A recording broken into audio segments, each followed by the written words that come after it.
Now, Cheikh Mohamed Ould Mkheitir, a young Mauritanian blogger sentenced to death in 2014 for blasphemy, but whose sentence was later commuted to 2 years in prison, hasn't yet regained freedom.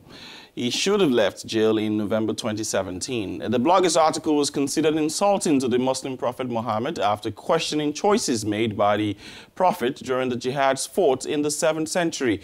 He had argued his article was meant to criticize the use of religion to justify discrimination.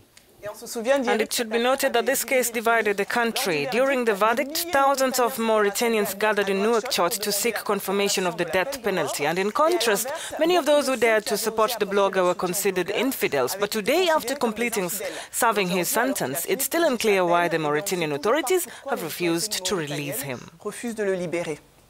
Kate Barth joins us now from New York. Kate is a legal director with Freedom Now.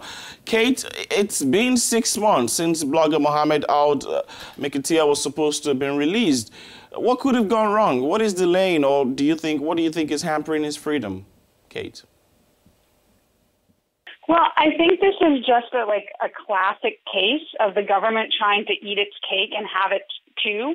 As you mentioned, there is this court order demanding Mkheitir's release, but instead of upholding the rule of law, the government has just been kind of caving into the mass hysteria, which is generated by some of the more hardline elements of the population. Obviously, there's like a political element to this as well, because, you have local elections coming up this fall in Mauritania, and then the presidential elections coming up in 2019. So on the one hand, President Aziz does not want to be seen as supporting this alleged blasphemer because he thinks that might have sort of domestic political consequences for him.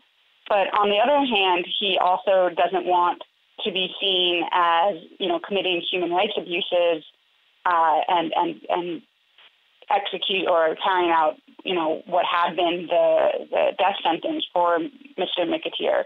So he can't really let him go, and he can't really, keep him in detention indefinitely. And so that's sort of why we're in this weird situation right now. Kate, do you trust the judicial system on a case like this? I mean, we're talking about a country where there is limited freedom of the media and freedom of expression.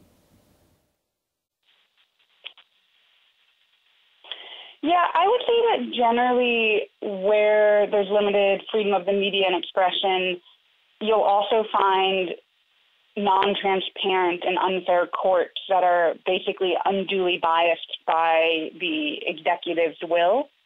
And, the courts of Mauritania did not acquit themselves wonderfully in this situation because Mr. Mkheitir should never have been convicted at all for writing a peaceful blog post.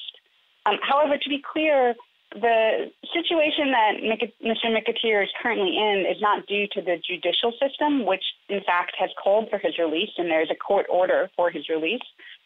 His current situation is the government's fault, not the court's fault. Well, so what's the best argument for Mkheitir to be released immediately, and what would this take? Well, in addition to the domestic court order, there's also an opinion from the UN Working Group on Arbitrary Detention that came out last year that said Mr. Mkheitir's detention was arbitrary and in violation of international law. So at this very moment, the government is continuing to hold Mr. Mkheitir in violation of both international law and domestic law. So if the government wants to be seen by its neighbors and the international community as a country that respects the rule of law and doesn't simply cave to mass hysteria, it really has to release Mr. Mkheitir and ensure his safety, likely by helping him get to one of the countries that has offered him asylum. So to a certain extent, the question of what's it going to take for him to be released, it's really important that the international community, especially Mauritania's neighboring African countries, make it clear to the government of Mauritania that they expect Mauritania to comply with its own judicial rulings and international law. And we've had statements from the African Commission on human and people's rights from the United Nations, and actually on Monday from a group of U.S. senators that says as much. But it would be really tremendously helpful for other African countries to also pressure the Mauritanian government into upholding the rule of law and doing the right thing here.